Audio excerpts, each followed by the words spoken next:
Mister Vedanta, আপনি কিছুক্ষণের জন্য এখান থেকে চলে যান তো। আরে কিন্তু আপনারা এসব করছেনটা কি? তুমিও চলে যাও এখান থেকে। কিন্তু কিছু বলুন তো, ব্যাপারটা কি? সবকিছু বলবো, আপনি আগে এখান থেকে চলে যান প্লিজ। যান যান বাইরে। যান, তুমিও যাও। না না, আপনি না, আপনি ওখানে বসুন। স্যার, আপনি বসুন ওখানে। বেদান্ত, চলুন বসুন ওখানে। কি হয়েছে স্যার? সব ঠিক আছে? কিছু হয়নি, এবার হবে। আজকের পর থেকে না আপনি বেদান্তর সঙ্গে দেখা করবেন আর না ওর বোনের সঙ্গে। শুধুমাত্র এদের দুজনের সঙ্গেই না, তুমি কারোর সঙ্গে দেখা করবে না। হ্যাঁ, কিন্তু কিন্তু কিন্তু বাদ দাও। একটা কথা পরিষ্কার করে শুনে রাখো সোনিয়া, না তুমি কারোর সঙ্গে দেখা করবে আর না কারোর সঙ্গে কথা বলবে। আর আমাদের পারমিশন ছাড়া তুমি এই বাড়ি থেকে এক পাও বাইরে রাখবে না। এই বাড়িতে তুমি বন্দি। সোনিয়া, কেন কেন কেন যাব না?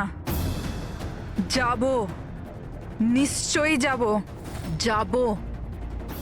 এইভাবে কথা বলবে না, আমি যাবই। তুমি কোথাও যাবে না। তুমি এইভাবে কথা বলবে না। বাইরে যাওয়া তো দূরের কথা, এই জলটা এখানে রাখা রইলো।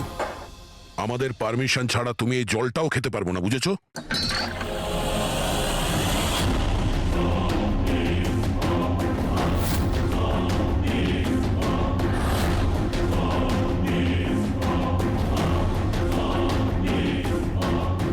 তুই আটকাবি আমাকে নাকি তুই সোনিয়া নিজের ইচ্ছার মালিক? সোনিয়াকে কেউ আটকাতে পারবে না। সোনিয়াকে কেউ আটকাতে পারবে না।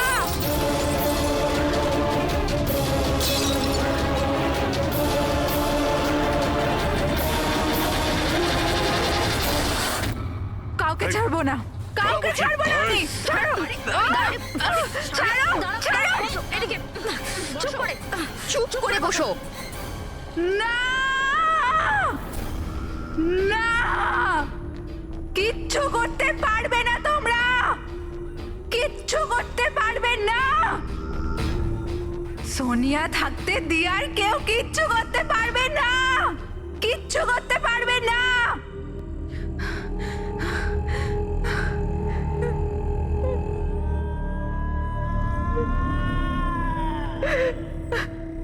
দিয়ার বাবা মা এরকমই করেছিল। দিয়াকে ঘরে বন্ধ করে দিত। কেউ এলেও দিয়া একাই বসে থাকতো, কেউ আসতো না। মেরে ফেলেছি, মেরে ফেলেছি আমি দিয়ার বাবা মাকে। তোমাদেরও মেরে দেব, তোমাদের সবাইকে মেরে দেব। কে তুমি?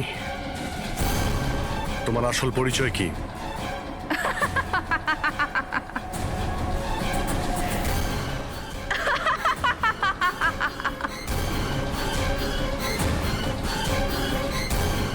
আমি কে? আমি দিয়া। আমাকে বাঁচাও, আমি দিয়া। প্লিজ আমাকে বাঁচাও, প্লিজ। রতনকে তুমি মেরেছো না? হ্যাঁ, যাতে ও বেদান্ত আর শায়লাকে তোমার আসল পরিচয় না দেয়, তাই তো? এটা কি বলছেন স্যার? রতন রতন এখানে এসেছিল? রতনের ডেথ কি এই বাড়িতেই হয়েছিল? আমার বাড়িতে রতনের ডেথ হয়েছে? ভালো হয়েছে। খুব বিরক্ত করতো আমাকেও। যদি আমি ওকে গুলি মারতে পারতাম কত মজা হতো। সবাই মরে যেত আমারই হাতে। তোমাদের সবাইকে আমি মেরে ফেলবো।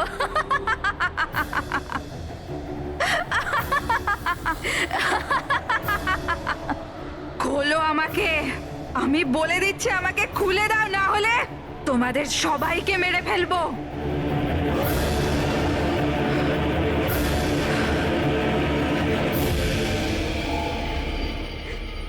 ছেড়ে দাও না দিয়াকে, প্লিজ প্লিজ আমায় ছেড়ে দাও, আমি কিচ্ছু জানি না।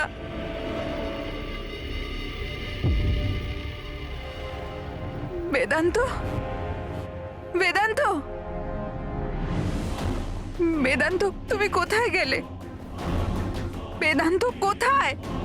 প্লিজ আমাকে এখান থেকে নিয়ে যাও। খুলে দাও, খুলে দাও আমাকে।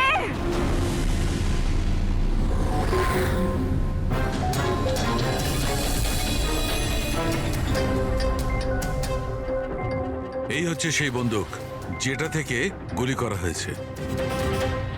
এবার অভিজিৎ, তুমি এক কাজ করো, এই বন্দুকটা নাও আর ওই সেকেন্ড ফ্লোরে যে উইন্ডোটা আছে ওখানে গিয়ে একে গুলি করো। ওখান থেকে? Come on go. আরে স্যার, এটা 9mm বন্দুক। যদি আমি জানালা থেকে দাঁড়িয়েও এই ডামিকে গুলি করি তাহলে গুলিটা ডামি পর্যন্ত পৌঁছানোর আগেই নিচে পড়ে যাবে। রেঞ্জ খুবই কম হয়, এর গুলি লাগবেই না। আচ্ছা, ওর গুলিটা লাগবেই না। না।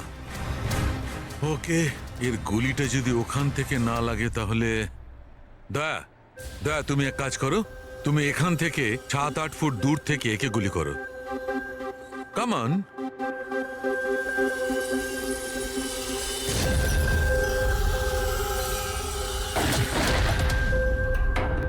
আপনি প্রমাণ কি করতে চাইছেন ডক্টর সালুখে? দয়া এটাই যে মল্লিকা বিপজ্জনক হতে পারে, খুনিও হতে পারে, কিন্তু ও নিজের ভাই রতনকে মারেনি।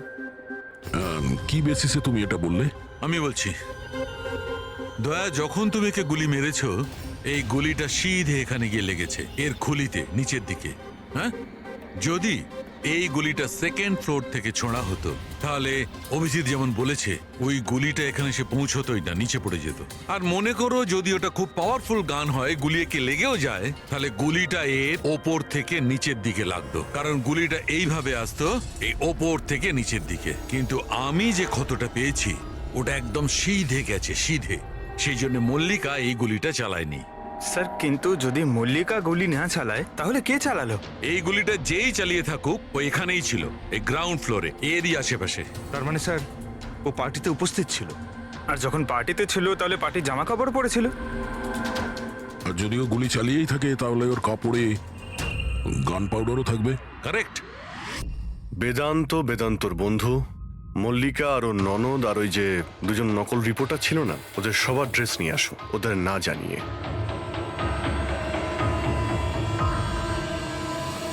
আমাদের কাছে এটা একটা অদ্ভুত কেস ছিল।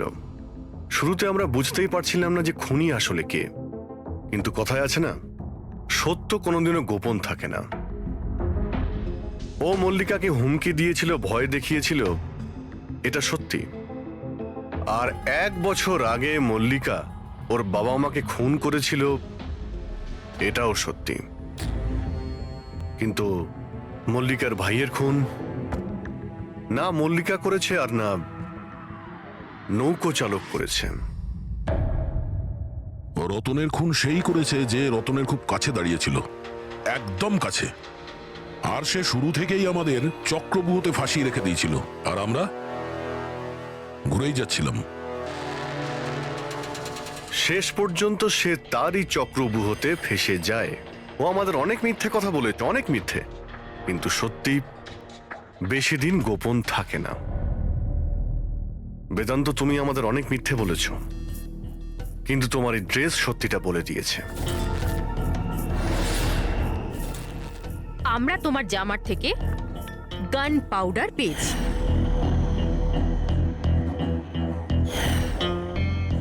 আমি রতনকে গুলি মেরেছিলাম। রিসেপশনের একদিন আগে ওর একটা ফোন এসেছিল, আর ও রিসেপশনের দিনও এখানে এসেছিল। আমি ওর সাথে একা দেখা করতে গেলাম, কি সব উল্টোপাল্টা কথা বলছিল যে মল্লিকার মাথার ঠিক নেই, ওর নাকি ডিসঅ্যাসোসিয়েটিভ ডিসঅর্ডার আছে, স্প্লিট পার্সোনালিটি, জানি না আরো কি সব বলছিল মল্লিকাই নাকি ওর মা বাবাকে মেরেছে, আর ও আমাকেও নাকি মেরে দেবে। খুব রাগ হয়েছিল ওর ওপরে। যখন আমি ওর কথা না শুনে ওকে এখান থেকে বেরিয়ে যেতে বললাম, তো আমাকে ধমকি দিল যে ও নাকি পুলিশে গিয়ে সবকিছু বলে দেবে। ও তো ভয় পাচ্ছিল যাতে মল্লিকা না ওর ওর খুন করে দেয়। তারপরে খুব অদ্ভুত অদ্ভুত কথা বলছিল যে মল্লিকা পাগল হয়ে গেছে, জোরে জোরে চিল্লাতে শুরু করে দিল। বলছিল যে মল্লিকাকে ঘরের ভেতর আটকে রাখো, না হলে সবাইকে মেরে দেবে। আমি ওর কথা শুনলাম না আর ওকে ওকে বললাম যে ও যেন ওখানেই দাঁড়ায়।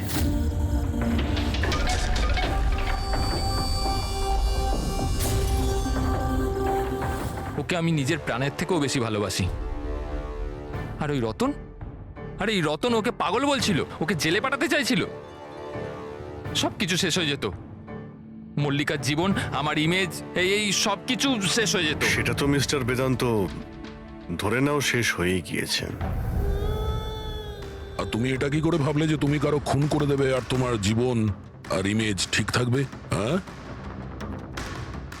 মল্লিকা ওরফে দিয়া এই অপরাধ অজান্তে করেছে, সজ্ঞানে করেনি।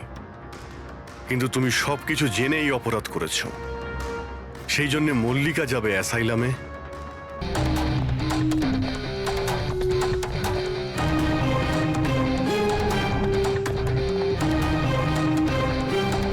মল্লিকা কেমন আছে? ও ঠিক আছে তো?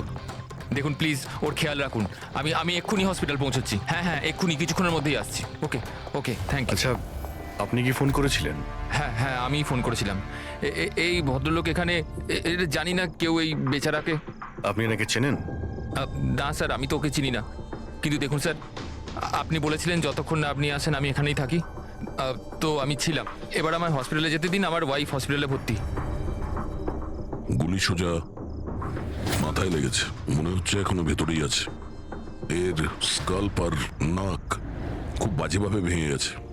চোয়ালটা ভাঙেনি, কিন্তু একে শনাক্ত করা খুব মুশকিল।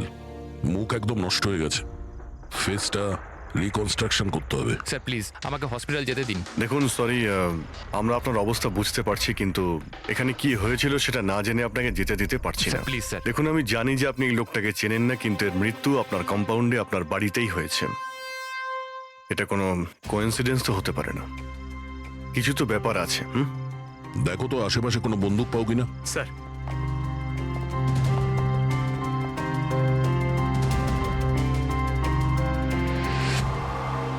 ভাই ভাই, ইউ ডোন্ট ওয়ারি, আমি খবর নিয়েছি, বৌদি একদম ঠিক আছে হসপিটালে।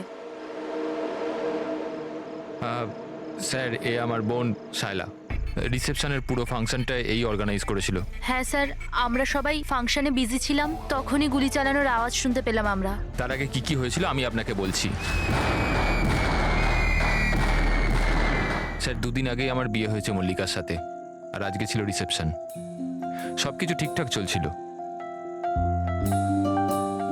মল্লিকা আমার সকল বন্ধুদের সাথে, সব কালিগদের সাথে আলাপ করছিল। হ্যাঁ, কিছু লোক ছিল যাদের মল্লিকাকে নিয়ে প্রবলেম হচ্ছিল, কারণ ওরা ভাবছিল মল্লিকা আমার স্টেটাসের সমান নয়। বেদান্ত এই মেয়েটাকে বিয়ে করেছে, আর কোনো মেয়ে পেল না? কমসে কম কোনো নিজের স্ট্যাটাসের মেয়েকে নিয়ে আসতো। জানি না কোন বস্তি থেকে নিয়ে এসেছে একে।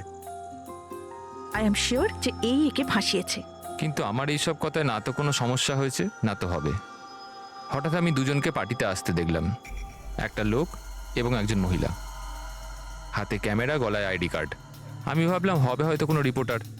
তারপর মল্লিকার সাথে কথা বলা শুরু করলো। কে জানে কি জিজ্ঞেস করছিল ওকে, কিন্তু মল্লিকা ওদের কথা শুনে যেন বিচলিত হচ্ছিল। ও ভেতরে চলে গেল। আমি ভাবলাম আমি গিয়ে ওকে আটকাই। আমি রিপোর্টারগুলোর পিছু নিতেই যাচ্ছিলাম কি কেউ একজন আমায় ডাকলো। ওর কয়েক মিনিট বাদেই গুলি চলার আওয়াজটা এলো, আর আমরা সবাই ছুটে বাইরে বেরিয়ে এলাম। আপনারা পিছনে থাকুন, পেছনে সরে দাঁড়ান। সরুন সরুন। আর তারপরেই আমি আপনাকে ফোন করলাম, আর মল্লিকাকে হসপিটাল নিয়ে যাওয়া হলো। আচ্ছা, ওই যে 2টো রিপোর্টার এসেছিল পার্টিতে, ওরা কি কথা বলছিল কিছু শুনেছো তোমরা? আগে না স্যার। আগে হ্যাঁ, আমি শুনেছিলাম কথা বলতে। আমি তো এখানেই দাঁড়িয়েছিলাম, আমার বন্ধুর সাথে কথা বলছিলাম। রিপোর্টারের নাম পামেলা আর করণ, আর ওরা বম্বে ক্রনিকল টাইমসের ছিল। গুড, এ তো খুব ভালো কথা। আর কিছু শুনেছিলেন? আপনার সঙ্গে কোনো কথা বলেছিল ওরা? না না, ওরা মালিকাকে জানি না কেমন অদ্ভুত অদ্ভুত প্রশ্ন করছিল। তুমি কখনো বোট ব্লাস্টের ব্যাপারে শুনেছো? তুমি নিশ্চয়ই বোর্ডে বন্দুক সহ একজন মানুষকে দেখেছো? নো প্রবলেম, আমি নিজেই খুঁজে নেব।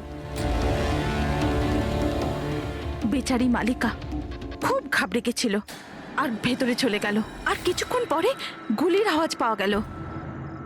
এরকম পাগল রিপোর্টার আমরা অনেক দেখেছি, আর আপনারাও খুব ভালোভাবে জানেন যে কোনো কারণ ছাড়া কোনো রিপোর্টার এরকম ফালতু প্রশ্ন করবে না।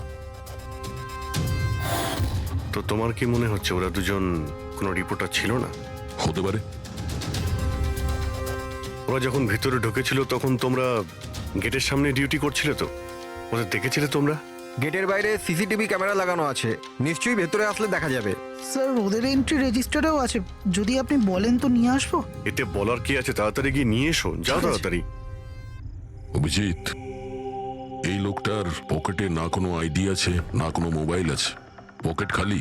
আর দ্বিতীয় কথা হলো এর মাথায় গুলি লেগেছে পেছন থেকে, আর ডাইরেকশন দেখে মনে হচ্ছে যে গুলি ভেতর থেকে চলেছে। সব জায়গা খুঁজে নিয়েছি স্যার, কোথাও কিচ্ছু নেই। আর স্যার বন্দুকটাও সে বাড়িতে রেখে যায়নি, যদি বাড়িতে রেখে যেত হয়তো সবাই ভয় পেয়ে যেত। কিন্তু এরকম তো কোনো ব্যাপার নয় স্যার, আমাদের বাড়িতে তো অনেক রকম বন্দুক আছে। কি বলছেন, বাড়িতে? হ্যাঁ, কারণ দাদা তো গানসের ডিলার না। আপনি যেটা বলেননি যে আপনি বন্দুকের ডিলার? হ্যাঁ। কোথায় রাখেন আপনার এই গান? চলুন দেখান। আর হ্যাঁ, পার্টিতে আপনি যে যে গেস্টকে ইনভাইট করেছিলেন তাদের লিস্টটা আমরা চাই। হ্যাঁ, এক্সকিউজ মি। হ্যালো, কি? হ্যাঁ হ্যাঁ, আমি আমি আমি এক্ষুনি আসছি। ঠিক আছে, আমি আসছি। আমরাও যাব আপনার সাথে আপনার ওয়াইফের সঙ্গে দেখা করতে। হতে পারে এই খুনের সঙ্গে তার অজ্ঞান হয়ে যাওয়ার কোনো না কোনো রিলেশন আছে। মল্লিকার আগের জীবনটা পুরো সাদা, একদম ফাঁকা। ইনফ্যাক্ট যে হসপিটালে আমি ট্রাস্টি, মল্লিকা ওখানকার একটা পেশেন্ট ছিল। ওর অ্যাক্সিডেন্ট হয়েছিল আর শকের জন্য ওর সমস্ত স্মৃতিশক্তি চলে গেছিল। ও কে, কোথা থেকে এসছে, ওর সাথে কি হয়েছে ওর কিচ্ছু মনে ছিল না। ওর তো নিজের নামটাও মনে ছিল না। মল্লিকা নামটা আমরা দিয়েছিলাম। আমি যখন ওর সাথে দেখা করলাম তো খুব বিচলিত ছিল, খুব ভয়ের মধ্যে ছিল। কিন্তু ধীরে ধীরে আমি ওকে আশ্বাস দিলাম যে সব কিছু ঠিক হয়ে যাবে। আর এইভাবে মেলামেশা করতে করতে আমার ওকে ভালো লাগতে শুরু করলো। ওর আগের জীবনটা নিয়ে আমার কোনো মাথা ব্যথা ছিল না স্যার, এই জন্য আমি ওকে বিয়ের প্রস্তাব দিলাম। কিন্তু স্যার যবে থেকে মল্লিকা আমার জীবনে এসছে, ওর জীবনটা বিপদের মধ্যে পড়ে গেছে। তার মানে কি বলতে চাইছেন আপনি? স্যার আগের সপ্তাহে আমরা সিটি স্কোয়ার মলে গেছিলাম। বিয়ের প্রস্তুতি একদম জোর কদমে চলছিল।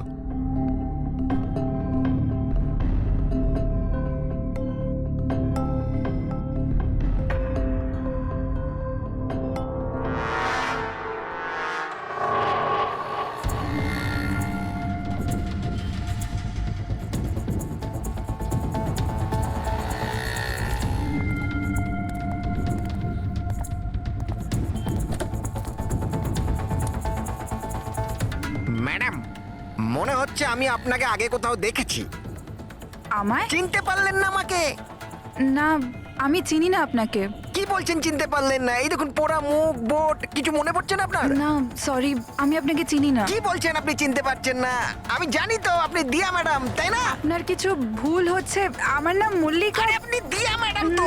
বোটে আপনি এসেছিলেন আপনার জন্মদিন পালন করতে, মনে নেই? না। নেই কি করে? আপনি মনে করুন। আরে আমার হাত- এই দেখুন আমার পোড়া মুখ। হাত ছাড়ো। আমার কোনো ভুল হতেই পারে না। আপনি চিনতে এই, পারছেন না আমাকে? ছাড়ো গে, আমি ছাড়ো চিনি গে। না আপনাকে। হাত দিচ্ছিস কেন কি গায়ে? বলছেন কি? উনি তো আমাকে চেনেন, দিয়া ম্যাডাম।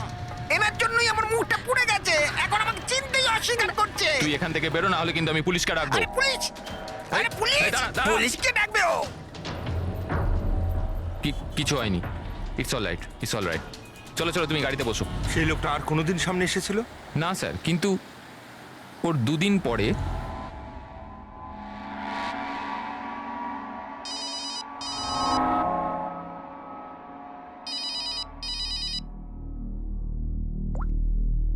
হ্যালো, কেমন আছো সোনিয়া? সোনিয়া? মনে হচ্ছে আপনার কোথাও ভুল হচ্ছে। এখানে সোনিয়া বলে কেউ থাকে না, রং নাম্বার। থাকে, আমি জানি। আমি ওর সাথেই তো কথা বলছি। আর খুব তাড়াতাড়ি আমি তোমার কাছে আসবো, তোমার কাছে, তোমাকে মারার জন্য। বেদান্ত, তোমার এই ঘরে যে লোকটা মারা গেছে তার সঙ্গে এর নিশ্চয়ই কোনো সম্পর্ক আছে। হতে পারে ও তোমার ওয়াইফকে মারতে এসেছিল কিংবা হুমকি দিতে এসেছিল। কিন্তু একটা কথা সত্যি যে এটা সেই লোক না যার মুখে ক্ষত ছিল। আমরা চেক করেছি, কিচ্ছু ছিল না। কিন্তু 100% কোনো না কোনো কানেকশন তো আছে।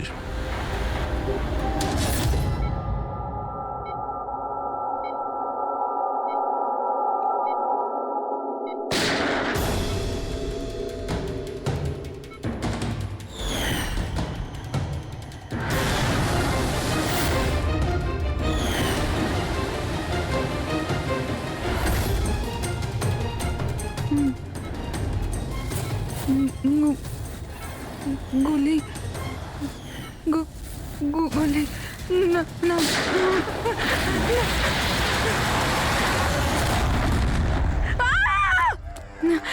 না ইনজেকশন। না কাম ডাউন আমাকে ছেড়ে দাও, আমি কিছু করিনি, ছেড়ে দাও। Mallika, are you all right? Relax, তুমি হসপিটালে আছো, একদম সেফ আছো। মল্লিকা, মল্লিকা, মল্লিকা কেমন আছো তুমি? হ্যাঁ, ও গড, কেমন, ঠিক আছো তো তুমি? ঠিক আছো? ডক্টর ঈশান্ত, আপনি বলছিলেন যে বেদান্তকে, যে মল্লিকা একটু অস্থির হচ্ছিল, কিছু বিড়বিড় করছিল, কি হয়েছিল ওর? আসলে মল্লিকা যখন জ্ঞান ফিরল, খুব অদ্ভুত ধরনের কথা বলছিল। এরকম মনে হচ্ছিল যেন ও এখানে তো আছে, কিন্তু ওর মস্তিষ্ক অন্য কোথাও। মানেটা কি? এরকম মনে হচ্ছিল যেন ও কোনো পুরনো ঘটনার কথা মনে করছিল। ওর অবচেতন মন যেন ওই ঘটনাটাই দেখছে। মল্লিকা, দেখো, ঘাবড়িও না, কিচ্ছু হবে না তোমার। তুমি কি দেখেছো বলো, কি শুনেছো? গুলির আওয়াজে আমার চোখ খুললো। যখন আমি চোখ খুললাম তো আমি অদ্ভুত অদ্ভুত জিনিস দেখছিলাম। একটা বোট আর আর আর একটা লোক ওই লোকটার হাতে একটা বন্দুক ছিল, আর বন্দুকটা আমার দিকে তাক করে আর আর ওই ব্লাস্ট হয়ে গেল, ওই ব্লাস্ট।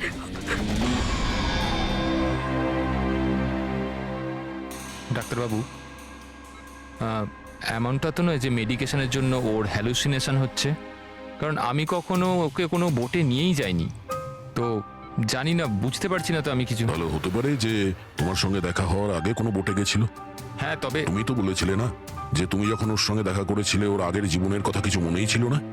এক্স্যাক্টলি, এরকম মনে হচ্ছিল যেন ওর কোনো পুরনো ঘটনা বা ওর জীবনের কোনো মুহূর্ত ওর মস্তিষ্কে নাড়া দিচ্ছে। ডাক্তারবাবু, আপনি তাহলে বলতে চাইছেন যে এটাও মল্লিকার জীবনের গল্পের একটা অংশ? হতে পারে সেটা। আমাদের সাবকনসিয়াস মাইন্ড কখনো কখনো কোনো ঘটনাকে, ওর মেমোরিকে মনের মধ্যে আঁকড়ে ধরে রাখে, আর ওই ঘটনার সঙ্গে সম্পর্কিত কোনো ঘটনা বা জিনিস সামনে আসে, তাহলে ওই ঘটনাটা আবার পুনরায় মনে আসে। বেদান্ত, মনে হচ্ছে তোমার ভয় ঠিকই ছিল। মল্লিকার জীবনের ঝুঁকি আছে। ওই লোকটা যে তোমার বাড়িতে মারা গেছে, ওই ষড়যন্ত্রের সঙ্গে যুক্ত আছে। কিন্তু এটা আপনি কিভাবে বলতে পারেন? সেই কারণেই তো করোনার পামেলা মল্লিকাকে উল্টোপাল্টা প্রশ্ন করছিল, যে তুমি কখনো কোনো বোটে চেপেছো কিনা, কিংবা কোনো লোককে বন্দুক হাতে দেখেছো কিনা। এই কেস একটা অন্যের সঙ্গে যুক্ত। প্রথমে তো এটা জানতে হবে বেদান্তর ঘরে ওই গুলিটা চালিয়েছে কে।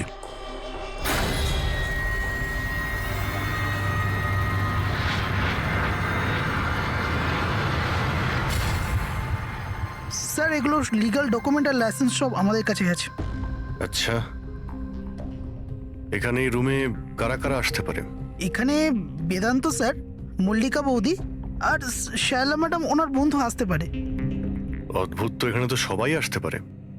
অনেকে এখানে আসতো, তার মানে তো যে কেউ বন্দুক নিয়ে এখান থেকে ইউজ করতে পারে। স্যার, হ্যাঁ স্যার, এরা দুজন রিপোর্টার সেজে এসেছিল, সিসিটিভি ফুটেজে ধরা পড়েছে। মিডিয়া অফিসগুলো থেকে খোঁজ নিয়ে জানতে পারলাম যে এরা কোনো অফিসেই কাজ করে না। নকল রিপোর্টার? ঠিক আছে, এদের ব্যাপারে খোঁজ নাও আর এখানকার সমস্ত বন্দুক বাজেয়াপ্ত করো।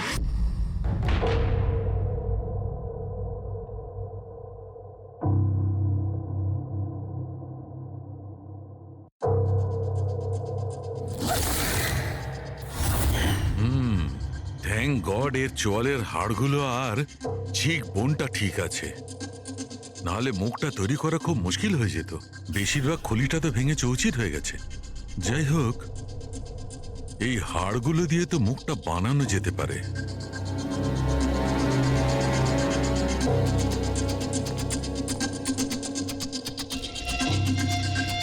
এর মধ্যেই আছে সেই বন্দুকটা যেটা দিয়ে ওকে গুলি করা হয়েছে। জানতে হবে প্রথমে এর মুখটা তো আগে তৈরি করি।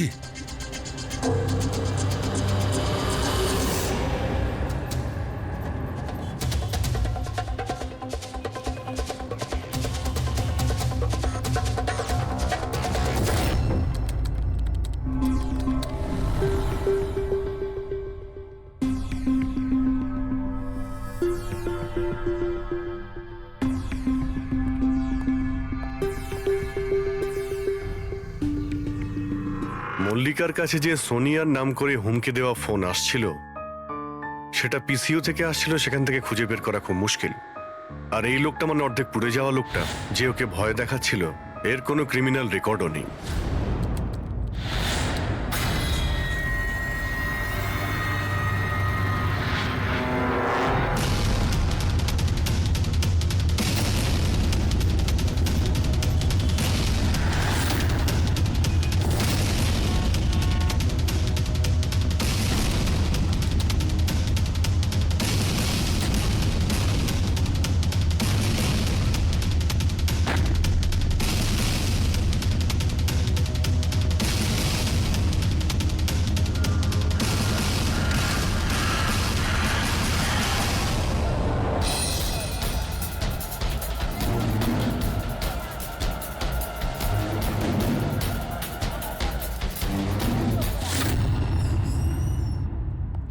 শুনুন, আগে বলুন। দেখুন আমরা সিআইডি থেকে আসছি। সিআইডি? আমি আপনার কি হেল্প করতে পারি? এক মিনিট, একবার এই ফটোটা দেখুন। এরা কি কোনোদিন আপনার কাছ থেকে ক্যামেরা আর মাইক ভাড়া করে নিয়ে গেছিল এই 48 ঘন্টার ভেতরে? এক মিনিট দাঁড়ান, আমি চেক করে আপনাদের বলছি। আমি এক্ষুনি আসছি।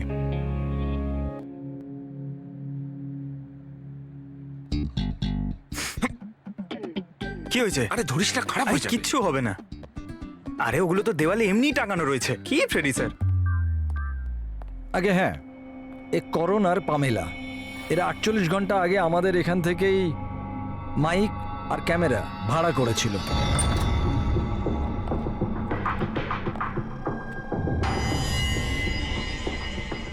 আপনারা কি জানেন মল্লিকার জীবনের ব্যাপারে? সত্যি কথা বলুন। স্যার, আমি আর আমার স্ত্রী থিয়েটার অ্যাক্টার্স। শায়লা আসলে আমাদের ফিনান্সিয়ালি অনেক উপকার করেছে। তো হি ইজ রাইট স্যার। আসলে আমাদের বলা হয়েছিল যে মল্লিকাকে অদ্ভুত অদ্ভুত প্রশ্ন করতে। আমরা তো শুধু ওটাই করেছি। বিশ্বাস করুন, আমরা এটা ছাড়া আর কিচ্ছু জানি না। প্লিজ আমাদের ওপর বিশ্বাস করুন। হেই, শায়লা এরকম কেন করবে? এমন কিছু তো আছে মল্লিকার গত জীবনের ব্যাপারে যে ওই মেয়েটা জানে আর আমাদের কাছে লুকোচ্ছে।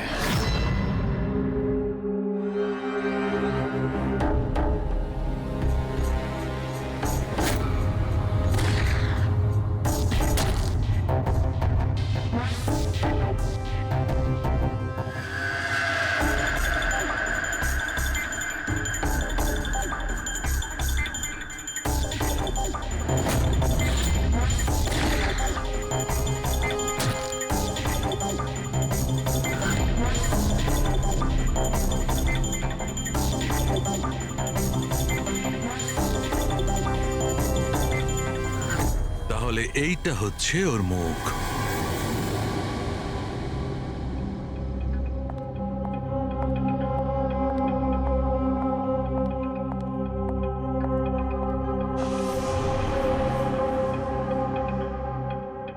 আপনারা এখানে?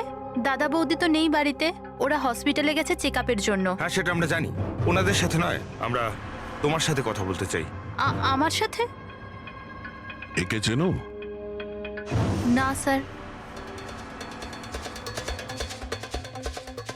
আর এদের চেনো? না স্যার। আরে এরা তোমার থিয়েটারের বন্ধু। তুমি তো এটা বলনি যে তুমি অ্যাক্টরদের কাজও দাও। এই পার্টিতে তুমি ওদের ডেকেছিলে না মল্লিকাকে ভয় দেখাতে আর উল্টোপাল্টা প্রশ্ন করার জন্য? এবার তাড়াতাড়ি বলে দাও, এসব তুমি কেন করেছিলে? কি জানো তুমি মল্লিকার ব্যাপারে? হ্যাঁ, ওর আগের জীবনের ব্যাপারে? আর সেই লোকটার ব্যাপারেও, যার মৃত্যু তোমাদের বাড়িতে হয়েছে। আমি কিচ্ছু জানি না। মানে বলতে চাইছি, আমি মল্লিকার ব্যাপারে কিচ্ছু জানি না। আমি তো শুধু অতটুকুই জানি যতটা আমাকে ওই লোকটা বলেছিল, যার মুখটা পোড়া। তুমি ওই লোকটাকে চেনো? হ্যাঁ স্যার, যেদিন ওই লোকটা মল্লিকাকে হুমকি দিয়েছিল আমি ওখানেই ছিলাম। আর যখন দাদা মল্লিকাকে সামলাচ্ছিল তখন আমি ওই লোকটার পেছনে গেছিলাম। শোনো, কি হলো? কে তুমি? আর তুমি মল্লিকাকে কি বলছিলে? কি করে জানো তুমি ওকে? এটা আপনি আমায় কেন জিজ্ঞেস করছেন? ওনাকে জিজ্ঞেস করুন, যে মল্লিকা সেজে ঘুরে বেড়াচ্ছে ওনাকে জিজ্ঞেস করুন। দিয়াকে উনি বলবেন যে 1 বছর আগে কি হয়েছিল বোটে। হ্যাঁ, এই দেখুন, এই সব কিছু ওর পরিণাম। হ্যাঁ, আমাকে জিজ্ঞেস করছে কে মল্লিকা। আমার মল্লিকাকে নিয়ে কোনো চিন্তা নেই, কিন্তু আমি শুধু আমার দাদাকে নিয়ে চিন্তিত। আর আমি চাই না ওই পাগল মেয়েটার জন্য আমার দাদাকে হারিয়ে ফেলি।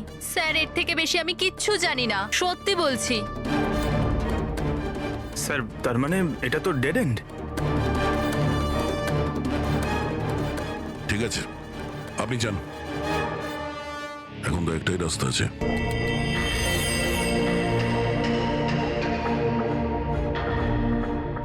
এমন যতগুলো কেস হয়েছে সবকটা দেখো 10 মাস থেকে 1 বছরের মধ্যে।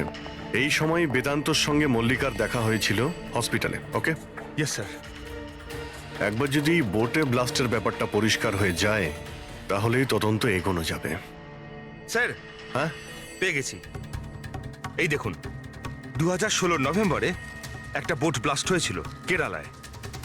স্যার, ওই বোটে 4 জন ছিল, হাজব্যান্ড ওয়াইফ, ওনাদের মেয়ে দিয়া, আর ওই বোটের মাঝি। বম ব্লাস্টের জন্য স্যার সবাই মারা গেছিল, শুধু ওই মাঝি ছাড়া। স্যার, এ তো মল্লিকা। মল্লিকা, দিয়া, এর ফ্যামিলি তার কে কে আছে? স্যার, মাথুর ফ্যামিলিতে 4 জন মেম্বার, হাজব্যান্ড ওয়াইফ, ওদের মেয়ে দিয়া আর ওর ভাই রতন। 1 মিনিট স্যার, এই যে এটা ওর ফটো, রতনের। এটা তো সেই লোকটা যার মৃত্যুটা গুলি লেগে হয়েছে বেদান্তর বাড়িতে। কিন্তু স্যার, গুলিটা মারলো কে? এখন এই সব প্রশ্নের উত্তর কেরালাতে গেলেই জানতে পারা যাবে।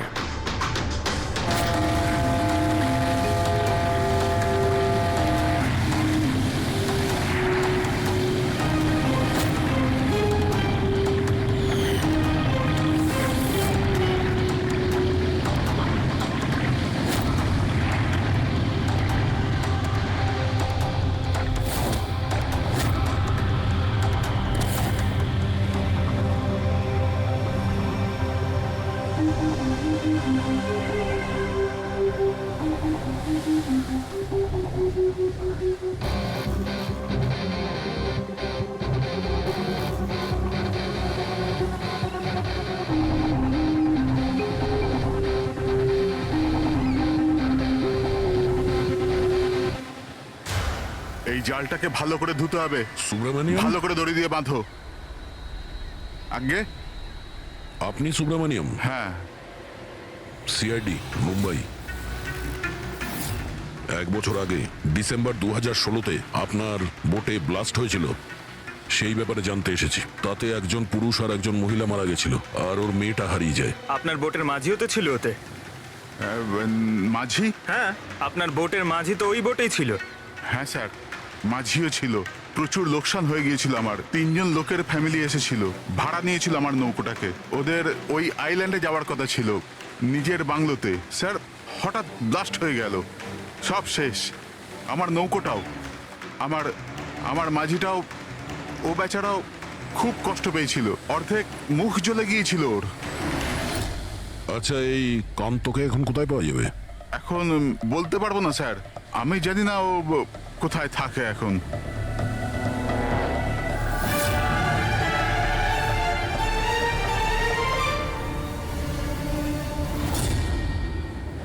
ইশারা কাকে করছিলেন? ইশারা? হ্যাঁ? ও স্যার, কে ওদিকে? স্যার, আমার স্যার।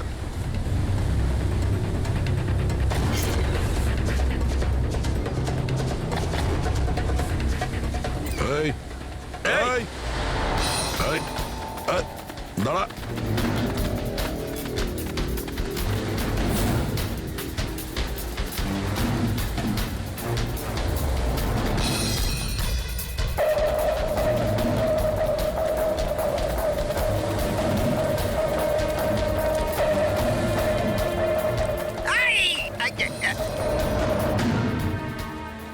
আই, ছেড়ে দিন আমায়, ছেড়ে দিন আমায়, মুখটা ছেড়ে তো দিন। দেখা। তুমি হ্যাঁ তুমি মল্লিকাকে মারতে চেয়েছিলে, হ্যাঁ? আর রতনকে মারার জন্য বেদান্ত ম্যানসনে ঢুকে গেছিলে, তাই তো? এই আবার যাবো। আর ওখান থেকে পালিয়ে এখানে চলে এসছো লুকানোর জন্য? না কেন করেছো তুমি এটা, বলো? না না স্যার, আমি আমি কাউকে খুন করিনি।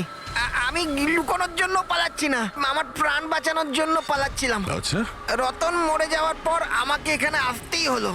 আপনারা এখনো বুঝতে পারলেন না? ওই মল্লিকা পুরোপুরি পাগল। ও মল্লিকা বিপদে নেই, দিয়া নিজেই বিপদ। কি বাজে কথা বলছো? হ্যাঁ, ওই বেচারি তো অসুস্থ, আর তুমি ওকে সবসময় বিরক্ত করছিলে। না স্যার, ওই মেয়েটা আপনাদের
রিয়া, তাড়াতাড়ি এসো, তাড়াতাড়ি এসো, নাহলে কেবিনে আবার বন্ধ করতে হবে আগের মতো।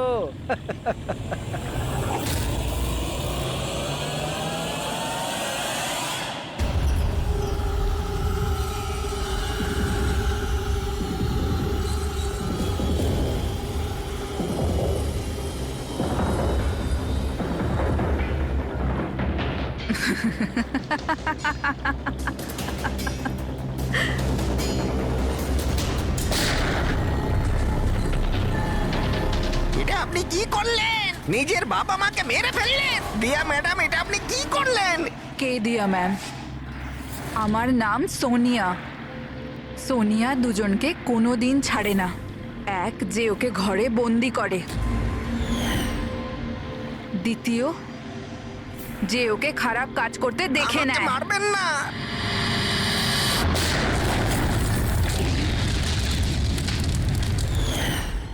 আমি তো বেঁচে গেলাম, কিন্তু বোটটা জ্বলে যাওয়ায় আমার মুখটাই জ্বলে গেল।